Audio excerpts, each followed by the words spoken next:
What's up, guys? This is the Honest Outlaw here, and today we're going to be doing a quick review on a pretty interesting little weapon light. We're going to be talking about the Olight PL Mini Valkyrie. So what is this little thing? Well, it is a compact weapon light in the same ballpark as an Inforce apl-c or Surefire XC1, or even the new Streamlight TLR7. It has a momentary or constant on switch on both sides, so it can be depressed by either your weak or strong hand, as shown right here. You can either hit it with your index finger, or you can hit it with your offside thumb, which is usually what I prefer.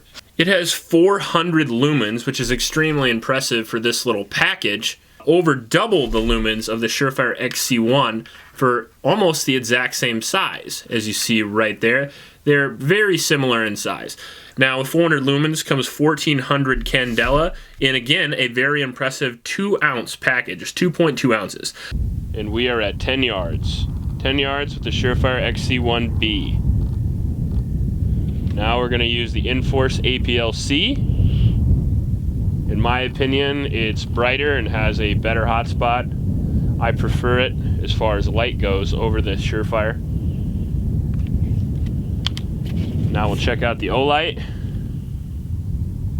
which I think probably is on par with the Inforce, maybe a little brighter. It's hard to tell at 10 yards. We'll have to see when we move back.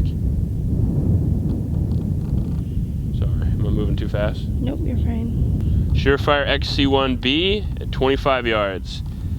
You know, it doesn't have the hotspot, but it does do a good job of illuminating the entire range. So if you're looking for a light that gives you good situational awareness, the Surefire XC1B is pretty good at that.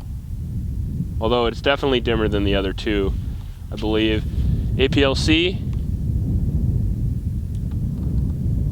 just more intense hotspot. If you're trying to blind somebody with light, it's definitely going to be better than the Surefire. And then the Olight. I think the Olight overall is the most powerful light. On camera it is. Is it? Uh-huh. It looks like it in person too. It looks like it's got the blinding hotspot of the Inforce, and then still has quite a splash like the XC1 does. Now, it's $80 on Olight's website, but I found this for as low as around $68 to $75, making it probably the cheapest light on the table by far, and definitely about half the price of the rest of its competition. Some different mounts are included, as you see right there, the different spacers for Glock or M&P or Picatinny or whatever you want. However, I have found that it works just the same on my AR-15s or my Glocks, so that works really well. It has this QD switch right here, and I'll show you how that works really quick. As you can see, I have two of them. One's on my Glock 34. Now, this QD switch for me is kind of a game changer. This is probably my favorite feature of this particular light, because I like to switch my lights on and off, and I don't always like to have a weapon light on. So some weapon lights, like the Inforce apl-c, for example, need a screwdriver or some sort of tool, a bullet casing, something like that, to unscrew that screw. Same with the Surefire XC1. And same with the TLR7. So all of the lights in its category, this is the only one with a QD mount. And as you can see, it's easy to flip on and off. You just put it on your favorite AR-15, and there you go. No rattle or anything. Pop it off really quick, and it comes off just as easy.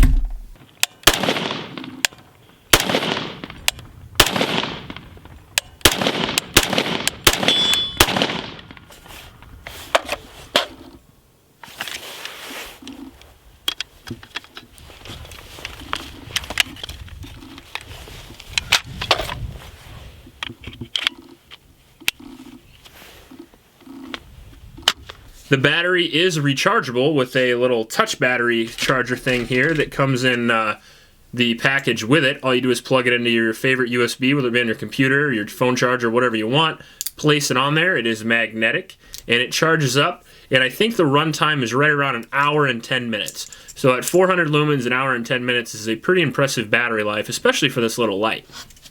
Now, all that is very good, but there is some downsides to this little light as well. First being that the levers themselves that you operate the light with are not quite as comfortable, in my personal opinion, as something like a Enforce apl-c. Now you can get over it and that's fine, and it's definitely not the worst. I mean, the new TLR7 is pretty difficult to operate as well, but we'll get into that in its own review. And I'll probably do a comparison video to compare all these compact lights as well.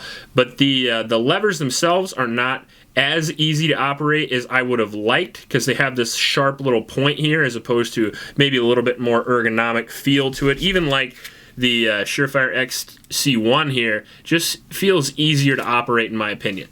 Now, the second downside to this is, although it is very durable, I don't think it's quite as durable as maybe some other lights on the table. Specifically, the Surefire XC1 I've found is incredibly durable. It's got a full metal casing on it, as the Enforce does as well, but I actually had a breakage on one of the Olights that I had here during the testing.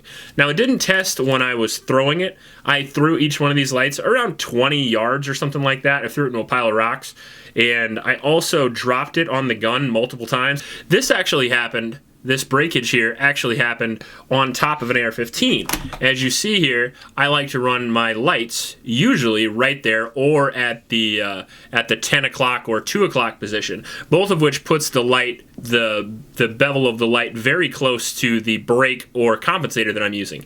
And I think I was using a compensator when this happened, and I actually shot about 200 rounds. So I think it took about 200 or 300 rounds on an 11.5 inch barrel with a brake to actually crack this. So I guess you could say that's impressive. However, I've done the same thing with the Streamlight, and the Streamlight is not broken, and neither is in either of my Surefires.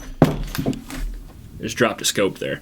And so that's one thing. Now, it didn't break the light, as you can see. Right there, the light still functions totally fine. It just cracked the lens. Now, what I think that would do is probably make it susceptible to water. So it's not perfect, but Olight, as soon as I told Olight that, they immediately sent me a new one for free. No questions asked. The only thing they asked me to do was they asked me to take a picture of it so their team could make sure that doesn't happen in the future, and I thought that was pretty cool. So I did get a new light in less than 3 days from them, so their customer service is pretty excellent. That just might be something you might want to look out for. You may not want to put it on the end of an AR-15. As for regular use, I found that it was very difficult to break. Since then, I've actually thrown this light a couple more times, and I can't kill it. Maybe I will throw this in a bucket of water for 20 minutes and see if I can kill it then.